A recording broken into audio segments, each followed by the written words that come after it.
Welcome to Revenza Tales, where justice bites back. My brother always said he was born to rule. He wore that belief like a crown, long before anyone handed him a throne. Me? I was the silent one, the watcher in the wings. My name is Laura Bennett, the daughter who lingered late at the office, poring over spreadsheets while Dad called me his anchor. But in our family, anchors didn't inherit kingdoms. The Bennett Enterprises was more than a business, it was our legacy, etched in steel and glass. Luxury hotels, beachfront resorts, and penthouse suites stretching from Miami to Seattle. Dad built it from nothing, his hands calloused from ambition, his heart fierce with pride. For years, the question hung over us like a storm cloud: who would carry it forward when he was gone? Everyone bet on Nathan. Nathan, the firstborn, with a smile that could charm a viper. His charisma filled boardrooms, his laughter won investors' wallets. He was the golden son, destined to lead. And me, Laura, I was the one who did the real work. I balanced budgets, untangled contracts, and cleaned up crises before they hit the headlines. My victories were quiet, sealed behind oak doors, unseen by the world. I told myself it didn't matter. I didn't need the applause. But deep down, a truth simmered: without me, Nathan would crumble. Without him, I'd rise. It all shattered one humid evening in Dad's study, the air thick with the scent of aged scotch and leather. He was frail then, his skin pale from chemo, his hands trembling as he poured 2 glasses from a crystal decanter. The fireplace crackled, casting shadows that danced like ghosts on the walls. "Laura," he said, his voice rough but steady, "you've carried this company on your shoulders. More than Nathan ever could." His eyes, sharp despite the illness, locked onto mine. "When I'm gone, it's yours. You see the cracks before they break us." I froze, my breath caught in my chest. After years of swallowing my ambition, of pretending I didn't care, his words were a lifeline. "Are you sure?" I whispered, my voice barely audible over the fire's hiss. He chuckled, a dry, pained sound. "You're the one who keeps this empire standing. You always have." I wanted to weep, to hug him, to let decades of doubt dissolve. But then I saw him, Nathan, framed in the doorway, his silhouette rigid. He'd heard every word. The days that followed were a slow-burning hell. Nathan's charm turned sharp, his smiles edged with venom. At board meetings, he played the perfect air, but his eyes cut to me, cold and calculating. His laughter, once warm, now rang hollow, like a bell cracked at its core. I felt his rage in every glance, every clenched fist he hid beneath the table. Then came his engagement party, a spectacle atop the Bennett Grand Hotel's rooftop. The Miami skyline glittered below, stars drowned by the glow of chandeliers and champagne flutes. The air smelled of jasmine and wealth, the crowd buzzing with investors and socialites. Nathan raised his glass, his voice smooth as silk, his fiancée, Emily, glowing at his side. "To family," he said, his eyes flicking to me, "and to the future of Bennett Enterprises. A future I'll lead, with my sister's support." I nearly choked on my wine. The crowd roared, clapping like trained seals. Dad's face tightened, his knuckles white around his cane, but he stayed silent. Mom, Diane, beamed, her pride as polished as her pearls. Nathan's words were a declaration. He wasn't stepping aside. He'd rewrite Dad's will before he'd let me win. The sabotage crept in like fog. Emails I needed vanished from my inbox. Board reports arrived late, pages missing. Financials I'd triple-checked showed errors that weren't mine. At first, I blamed sloppy staff, overworked assistants. Then the Wall Street Journal hit the stands. "Bennett Enterprises faces audit over financial irregularities," the headline screamed. My name was woven into the article, tied to doctored numbers, my reputation smeared across the page. Overnight, I went from trusted strategist to suspected fraud. I stormed into Nathan's office, the Miami sun glaring through the glass walls. "You did this," I said, my voice shaking with rage. He leaned back in his leather chair, his cufflinks flashing like knives. "Prove it," he said, smirking. "You altered those reports. You made it look like I screwed up." He shrugged, his eyes cold. "Or maybe you're not as flawless as you think, Laura." My fists clenched, nails biting into my palms. "Dad will see through you." His smile widened, sharp and predatory. "Dad won't be around much longer. The weeks became a battlefield. Investigators swarmed our offices, their questions sharp as scalpels. Board members whispered behind closed doors, their trust in me eroding. Dad grew weaker, his hospital visits more frequent, his voice fading with each dose of chemo. Nathan seized the chaos, holding press conferences, promising stability, casting himself as the savior while I was painted as the failure. At night, I'd sit in my office, the city skyline a blur through my window, wondering how he'd turned it all against me so fast. Then, a mistake, his mistake. A folder appeared in my email, misdirected, its contents a goldmine. Bank transfers to offshore accounts. Bribes to auditors, their names listed in black and white. Payments to silence whistleblowers. Nathan hadn't just framed me, he'd bought the entire narrative, piece by corrupt piece. My hands trembled as I scrolled through the files, my pulse pounding like a war drum. This wasn't just sabotage. This was treason. Dad died 2 months later, his breath fading in a sterile hospital room. The funeral was a parade of black suits and hollow words, the air heavy with the scent of lilies and grief. Nathan stood at the podium, his voice breaking with practiced precision. Dad taught me everything, he said, gripping Mom's hand. I'll honor him by leading Bennett Enterprises forward. My chest burned, rage coiling like a snake. The crowd ate it up, their applause deafening. Then came the will, read in the marble halls of our family estate. The lawyer's voice was steady, each word a hammer. To my son, Nathan Bennett, I leave controlling shares of Bennett Enterprises. My ears rang, the room tilting. To my daughter, Laura Bennett, I leave a trust and annual stipend. A trust. A pittance. An insult. Across the room, Nathan's smirk was a blade, carving his victory into my skin.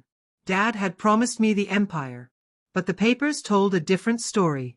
Nathan had stolen it, rewritten Dad's legacy in his own favor. In that moment, standing in the shadow of his triumph, I made a vow. If Nathan wanted a war, I'd give him one. The quiet daughter was gone. The shadow was stepping into the light. Revenge isn't a sprint, it's a chess game, each move calculated, each pause deliberate. Nathan thought he'd checkmated me with a forged will, a few well-placed bribes, and a smear campaign that painted me as a fraud. He forgot I knew Bennett Enterprises better than he ever would. I knew its pulse, its secrets, its breaking points. And I was going to carve him apart, piece by silent piece. I started with silence, letting Nathan believe he'd won. I didn't challenge the will in court, didn't give him the thrill of a headline screaming, "Betrayed daughter fights for legacy." Instead, I played the broken sister, accepting the measly trust fund with a tight smile. My lawyer, Rachel, met me in her office, the air heavy with the scent of coffee and old books. "Smart move," she whispered, her eyes sharp. "Stay quiet. Let him think he's safe." So I vanished from the spotlight, letting Nathan bask in his stolen glory. While he posed for photos at galas, I moved in the shadows where I'd always thrived. I began with the people Nathan ignored, the ones he treated like furniture. Janitors who mopped his office floors. Assistants who typed his emails. Drivers who waited in the rain for his late-night calls. They remembered me, the one who tipped generously, who asked about their families. "Miss Laura," said Henry, the estate's driver, his calloused hand gripping mine in a diner parking lot. "You always saw us." "Nathan? He doesn't even know my name." Their loyalty was my first weapon, opening doors Nathan thought locked. I mapped his life like a predator stalking prey. Henry tipped me off about Nathan's late-night poker games in private Miami clubs, where he gambled company money. A receptionist whispered about his affairs, women silenced with NDAs but bitter enough to talk. A bartender mentioned backroom deals with city officials, trading favors for zoning approvals. Each secret was a stone, and I was building a fortress to trap him. Next, I hunted for proof. The forged will gnawed at me. Dad's promise in his study, his voice weak but certain, couldn't have been a lie. Nathan had tampered with it, or worse, with the lawyer who drafted it. Rachel leaned across her desk, her voice low. "If we prove the will was altered, you'll have a case to take it all back." "Not enough," I said, my voice sharp as a blade. "I don't want a case. I want him destroyed." She studied me, her eyes narrowing, then nodded. "Then we play dirty." I reappeared in Nathan's world, a ghost at the edges of his empire. I showed up at charity balls, industry summits, places where his power shone brightest. The air buzzed with whispers as I entered, my heels clicking on marble floors. Some guests pitied me, their eyes soft with sympathy. Others watched with hunger, sensing a storm brewing. Nathan's mask slipped every time I walked in. "Laura," he'd hiss, his smile tight as a drum. "Didn't expect you here." "I wouldn't miss it," I'd reply, my voice smooth, sipping champagne. "Bennett is still my name." The tension crackled, cameras catching every glance. The board noticed, doubt flickered in their eyes, a seed I'd water carefully. Then came the allies, unexpected but vital. Nathan's fiancée, Sophia, was my break. She was flawless on the surface, elegant, a former influencer with a smile that dazzled tabloids. They were Miami's power couple, splashed across magazines. But I saw the fractures, her flinch when Nathan's grip tightened, the glassy sheen in her eyes after too many drinks, her lingering in powder rooms, phone clutched like a lifeline. One night, after a gala at the Bennett Grand, I found her on a balcony, the ocean breeze carrying the scent of salt and her quiet sobs. "You don't have to hide it," I said, my voice soft as the night. She froze, mascara streaking her cheeks. "You don't know what he's like," she whispered. "Oh, I know," I said, stepping closer. And that was the spark. Sophia became my eyes inside Nathan's world, her betrayal quiet but fierce. She slipped me his passwords, scrawled on napkins. She shared his schedule, meetings he hid from the board. She whispered about his temper, his cruelty when the cameras stopped flashing. Their perfect romance was a lie, and Sophia, trapped in his cage, was ready to help me break it. The deeper I dug, the uglier it got. Nathan had mortgaged company assets to cover gambling losses, millions siphoned into risky bets. Offshore accounts hid profits through shell companies with names like Horizon Ventures. He'd bribed city officials to push through hotel expansions, ignoring safety codes. Each discovery was a bomb, waiting for detonation. But I held back. Revenge wasn't about a quick strike. It was about the final blow. One night, at a charity ball at the Ritz-Carlton, Nathan's facade cracked. He delivered his keynote speech with his usual polish, the crowd eating from his hand. But later, in a dimly lit hallway, I overheard him arguing with an auditor he thought he'd paid off. "You swore it was airtight." Nathan snapped, his voice fraying. "If this leaks, I'm done." The auditor's voice was cold. "Should have kept your books cleaner, Bennett." I pressed against the wall, my phone recording every word, my heart pounding like a war drum. Nathan wasn't invincible anymore. I needed more, a weapon to end him. Fate delivered it through Mrs. Clara, the estate's housekeeper of 30 years. She called me one evening, her voice trembling. "Your father's papers," she said. "I saved them. I knew you'd need them one day." I drove to her small apartment, the air thick with the scent of lavender and old memories.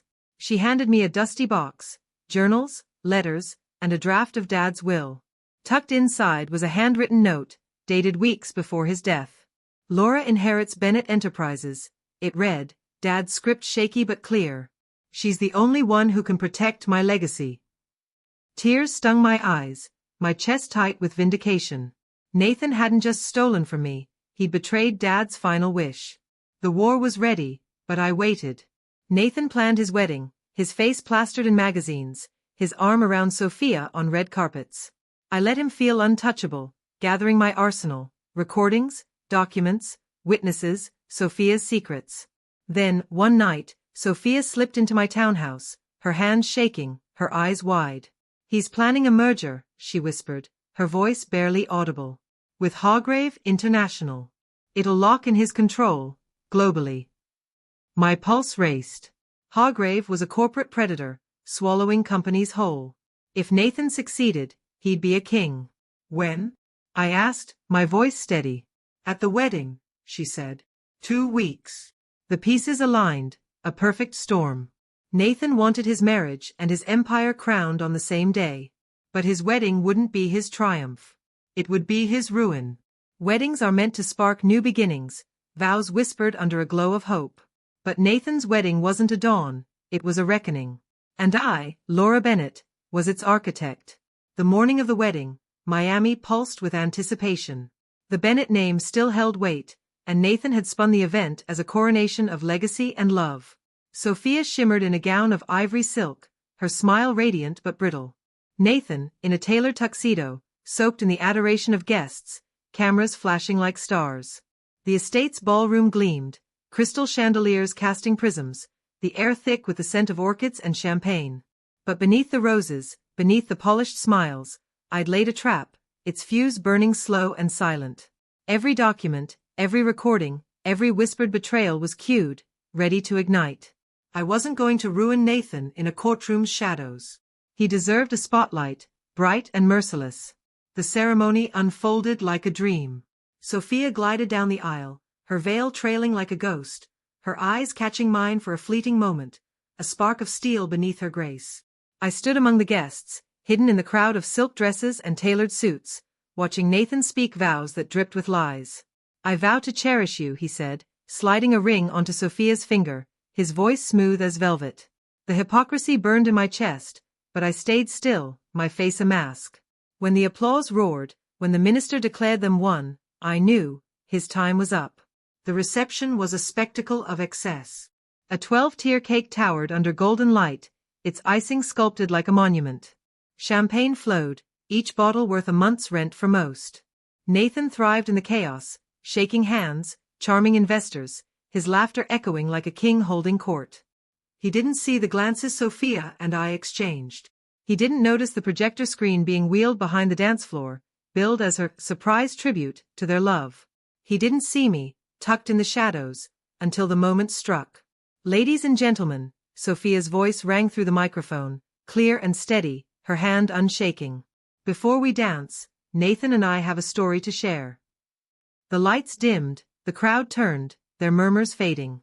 The projector hummed to life, its glow casting a cold light across the ballroom. And then it began, not a montage of tender moments, but a guillotine. The first image, Nathan's voice, recorded in a heated argument, berating Sophia behind closed doors, his words cruel and cutting.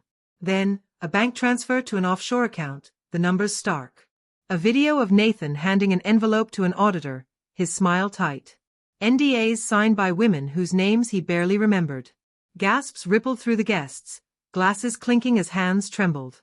Cameras flashed, capturing Nathan's face as it paled, his charm crumbling. "Turn it off," he roared, lunging toward the tech booth, his voice cracking with panic. But the screen played on, relentless. Then my voice filled the room, calm but piercing, echoing through the speakers. "Nathan, you thought you could forge a will, by silence, steal my legacy. But truth doesn't stay buried." Every head turned. I stood at the edge of the stage, holding Dad's handwritten letter, its ink a testament to his true will. The silence was deafening, heavy as a storm about to break. I climbed the steps, my heels clicking like a metronome counting down his fate. "This," I said, raising the letter, "is Dad's final wish. Bennett Enterprises was meant for me, not you." Whispers surged, a tide of shock and intrigue. I faced the crowd, my voice steady. "Copies of this letter, his journals, and every piece of evidence are with the press, the board, and the district attorney." The air tightened, Nathan's empire collapsing under the weight of truth. He lunged for the letter, his face twisted with rage, but Sophia stepped between us, her eyes blazing. "Don't," she said, her voice low and lethal. Nathan froze, his gaze darting between us. "You knew?" he spat, his voice raw with betrayal. Sophia's chin lifted, her smile cold. "I was never your pawn, Nathan. I chose Laura. I chose to end you." The ballroom erupted, chaos swallowing the elegance. Security rushed the stage, some shielding Nathan, others hesitating, unsure who to protect. Guests shouted, some fleeing, others crowding closer, phones recording the unraveling. Board members slipped out, already dialing their lawyers. Reporters typed furiously, their tweets lighting up the internet. The screen looped, Nathan's sins playing on repeat, his bribes, his lies, his cruelty laid bare. His golden image shattered under the chandelier's glow. "Laura!" Nathan roared, his voice feral, his mask gone. "You think this makes you better? You think Dad would want this?" I stepped close, my voice a whisper only he could hear. "Dad wanted me to protect his legacy. I'm burying you to do it." The aftermath was a wildfire. The DA launched an investigation by midnight, armed with my evidence. The forged will was dissected in court, Dad's letter and journals undeniable. The Hargrave merger collapsed before dawn, investors pulling out like rats from a sinking ship. Sophia filed for an annulment, her testimony sealing Nathan's fate. Within weeks, his accounts were frozen, his creditors circling, his name synonymous with fraud. Headlines screamed, Bennett heir exposed, betrayal, lies, empire in ruins.